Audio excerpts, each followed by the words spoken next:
Naku po, napahiya po itong Secretary Abalos ng DILG dahil ang kanyang ginawang pag-announce na umano'y may patong na nga po itong ulo ni Pastor Apollo Kibuloy at ng mga kasamahan nito, abay mukhang labag pala ito sa ating batas.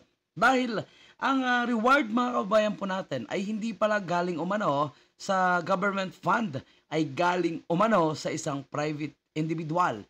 At sino ito? Bakit ganun na lang sobra, sama ang kanyang galit dito kay Pastor Apollo Kibuloy at napaka-generous naman po nito. Nagbigay ng kabuuang 15 million para sa ulo ng mga kasamahan, grupo ni Pastor Apollo Kibuloy. Ano po yung masasabi ng legal counsel ng QGC? Ito po, pakinggan natin mga kababayan. Yan sa lahat ng first year po ng law.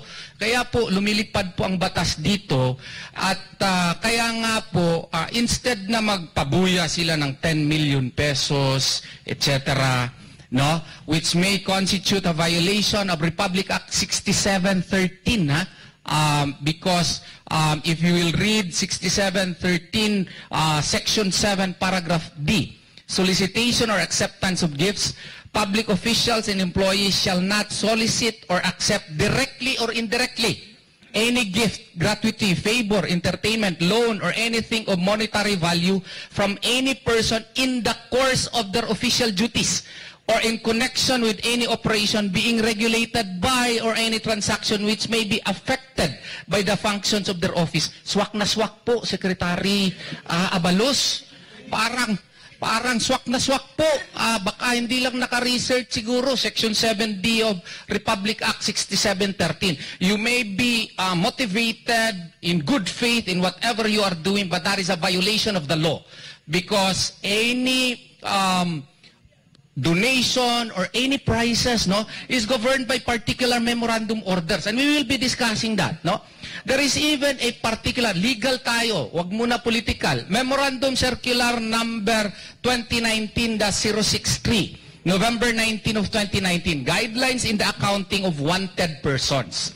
You can only provide monetary rewards if this person, as a general rule, is considered as a most wanted person. Now, what is who is this most wanted person? There are 5 parameters under 2019 Memorandum Circular 2019-063 as amended by Memorandum Circular 22-028 as of March 11 of 2022. Yes po. Lang kasi para marinig mo gusto ni Enrico. Oo nga, para marinig gusto nila. Oh. May mga parameters po dito. Oo. Ano ang pinakaunang parameter bago ka mag-reward? Number 1, gravity of the crimes committed. And there are 3 indicative features which must be complied with. 1, that the crime is heinous crime. Okay? Can the alleged crime committed by Pastor Apollo Kibuloy, I think it's not heinous, it's even bailable because all heinous crimes are not bailable. The crime committed in Pasig is even questionable, and that is subject to our motion for reconsideration before Pasig. So dapat ni-resolve mo na yung Pasig, yung motion for reconsideration natin sa Department of Justice instead of rewarding 10 million pesos which is illegal. Second, that the crime is sensational. So, ayan Secretary Abalos, mukhang madadali ka dito. Dahil illegal umano, ayon sa legal counsel ng QGC, ang iyong ginawang pagbigay ng reward. Ako po, mukhang mapapahiya po yung ating sekretary dahil sa taas ng kanyang ambisyon at magpasikat, ito po yung kanyang nangyari ngayon. Napapahiya po siya. Is this, what you call this, defined under the law? There is a definite definition in the law. Ano yung sensational crime? And sumala sa ilahang kaugalingong memorandum, nagsulti. Sabi dito, it refers to cases where the crime committed was directed against elected government officials, appointed by the President, judges, prosecutors, members of the Philippine Bar, media practitioners, militant party list members, leftists, labor leaders, foreign nationals, and other persons by means of shooting, bombing, strafing, enforced disappearance and other violent acts resulting in their death or incapacitation that attract national, international, public, and or media scrutiny.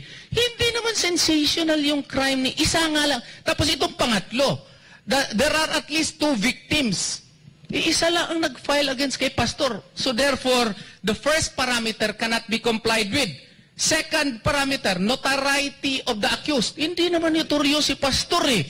Pastor si Pastor Kibuloy. And yung that the accused is a habitual delinquent or recidivist. Lahat naman ng law student alam yung habitual delinquent. They are those persons who within 10 years of his last release or last conviction of the crimes of serious or less serious physical injuries, robbery, theft, or falsification, no? And they are convicted of any of said crimes a third time or oftener. Oh, ganun ba si Pastor Kibuloy? Hindi naman. Now, recidivist. Ano naman yung recidivist? Hindi naman siya yung paulit-ulit na nag-commit ng crimes committed within the same section of the law or provision of the law. Kunyari, murder. Habang nakakumit ka ng murder na convicted ka before by final judgment, nakakumit ka na naman ng homicide and you are on trial.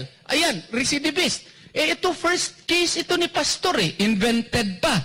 Third parameter, position of the accused in the crime organization or syndicate. Meron ba yung crime organization or syndicate si pastor para mag-warrant na maging most wanted person siya? Wala. Ang kanyang organization, religious organization. Oo, hindi sindikato. Fourth, individual crime group scope of operation and impact to security, peace and order in the area. Ang impact ni pastor is peace.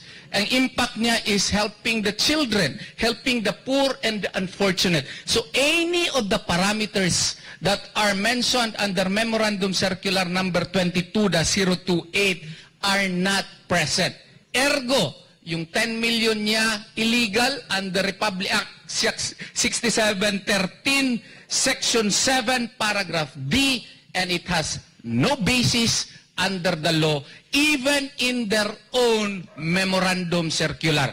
Kaya naman po, mag-research siguro konti para medyo tama. Ayun nga po mga kababayan po natin at isang kahihiyan ito para sa isang abogado at sekretary ng Department of Interior and Local Government kung magka-counter nga po ng reklamo itong mga legal counsel ng QOGC dahil malinaw umano na illegal ang ginawang pagbigay ng patong sa ulo ni Pastor Apollo Kibuloy at galing umano sa private individual.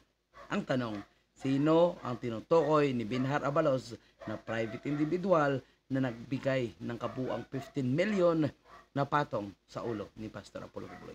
Ano ang kanyang connection sa PNP? Ano ang kanyang connection sa DILG? At ano ang kanyang connection sa ating presidente? So, yan po yung ating abangan. Susunod po nating mga update, mga kababayan. Maraming salamat.